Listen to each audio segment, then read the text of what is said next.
जो अभी तक पिछले वर्ष भर में काम किए गए, मुझे ध्यान में है कि 2015 से ये शुरू कर दिया था हमने, बल्कि 14 से ही 25 दिसंबर 2014 को हमने सबसे पहला ई रजिस्ट्रेशन का कार्यक्रम शुरू किया था, अगर याद हो तो।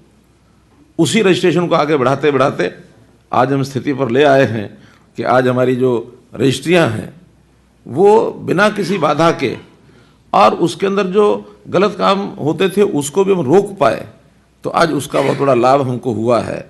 उसके लिए एक आध सूचना हमारे नए कार्यक्रमों में भी आज घोषणाओं में मैं ज़रूर करूँगा।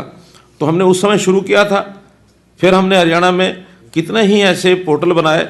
अभी जो जन सहायक मोबाइल ऐप जिसकी भी चर्चा की गई, उसके अंदर हर प्रकार के ऐप एक ही स्थान पर हमको मिल जाएं, तो जन सहायक ऐप के माध्यम से हर एक डिपार्टमेंट के ऐप सारे उसमें मिलें, ताकि नागरिक को किसी एक ही विंडो पर जाने के बाद हर प्रकार की ऐसी सुविधा कहाँ से जाना वो सब करेंगे। आज हमने बहुत से अवार्ड जो अभी जो घोषित किए थे पिछले वर्ष के सुशासन के नाते से अच्छे काम करने वाले जो लोग होंगे उनको अवार्ड देंगे। उसमें ई संजीवनी का भी एक अवार्ड दिया गया है। ये प्रोग्राम भी हमारा अच्छा हुआ। कोरोना का एक चैलेंज हमारे सामने आया, तो उस चैलेंज के साथ साथ ये जो हमारे गुड गवर्नेंस के जितने काम थे जो हमने शुरू कर दिए थे उससे पहले ही, कोरोना तो मार्च में आया, हमने ये सारे काम दिसंबर से ही शुरू किए थे, तो उसकी जो भूमिका थी हमें उस समय भी उपयोगी सिद्ध हुई। बल्कि हमारे तो वो टेस्टिंग एक पीरियड हो गया कि उसके अंदर बहुत सी चीज़ें टेस्ट हो गई, और टेस्ट होने में उसका हमने उपयोग किया और उसके लाभ बहुत हमको मिले हैं।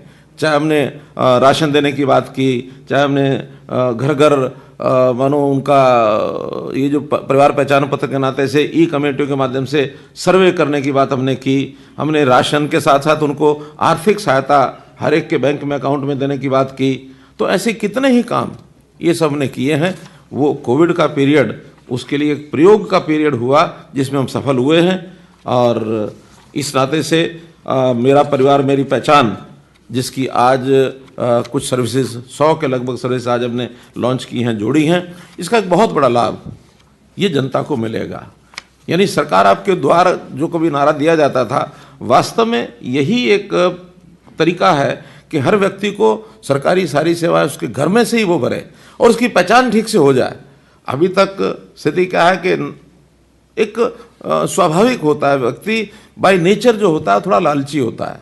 उस लालच में पात्र और अपात्र इसकी पहचान कई बार नहीं हो पाती। हमको उसकी पहचान करके कि किस चीज़ का कौन पात्र है, कौन सी सेवा, कौन सी योजना किसको मिलनी चाहिए, कई बार जिसको मिलनी चाहिए उस तक पहुंचती नहीं है और दूसरे आदमी उसका दुरुपयोग करके ले जाते हैं।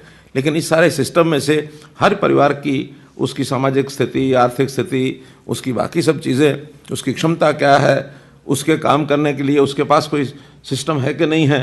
क्योंकि एक लेवल से अगर परिवार को अगर उस ऑर्बिट में से बाहर निकाल लिया तो फिर वो एक सामान्य गति से एक मुख्य धारा में आकर के अपने जीवन यापन कर सकता है। अदरवाइज वो एक विशेष सर्कल में फंसा रहता है, उसके अंदर ना अपने बच्चों को पढ़ा पाता है, ना अपना रोजगार कर पाता है, ना परिवार के सदस्यों का इलाज करा पाता है, क्योंकि उस सर्कल में ऐसा फंसा हुआ है कि उसमें से उसको कुछ सूझता नहीं बाहर कैसे निकले। सरकार का काम है ऐसे लोगों को सहायता करना, पहचान करना, उनको उसमें से बाहर निकालना।